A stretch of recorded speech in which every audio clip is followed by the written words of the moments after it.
Of the 15 executive orders President Biden signed on his first day in office, rejoining the Paris Climate Accord is one of them.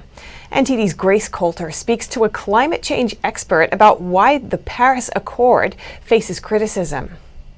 On the campaign trail, Joe Biden said that if elected, he would rejoin the Paris Climate Accord on day one. First thing I would do the day one as president, I'd rejoin the Paris Climate Accord.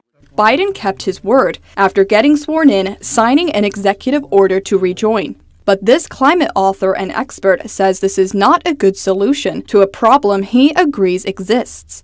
Global warming is a real problem, and he's right about that. But joining the Paris Agreement is not a good solution. It's actually an incredibly expensive solution to solve very little of the problem. And so if you really worry about global warming, he should be looking for much better, much more effective, and much less costly ways to fix the planet. Bjorn Lomborg is president of the Copenhagen Consensus, visiting fellow at the Hoover Institution, and author. His latest book is False Alarm: How Climate Change Panic Costs Us Trillions, Hurts the Poor, and Fails to Fix the Planet. This title reflects his views on the Paris Climate Accord. Lomborg says even by the UN's own estimates, the Paris Agreement won't achieve what it set out to do. UN's own estimates will cut so little, about 1% of what politicians have promised, that by the end of the century, if you run it through UN climate models, it'll only reduce temperatures by about 0.05 degrees centigrade.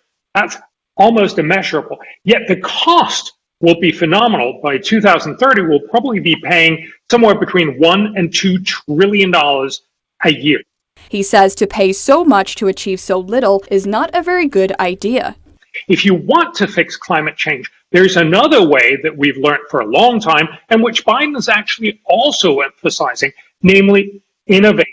Lomborg says the trillions would be better spent investing in new technologies and forms of green energy. He says if new innovations allow for the cost of green energy to go down, then not only the U.S., but developing countries would be able to make the switch. According to Real Clear Energy, under the Trump administration, the U.S. saw its lowest carbon emissions since 1985. This because of the increased use of natural gas. Cولter, NTD News, New York.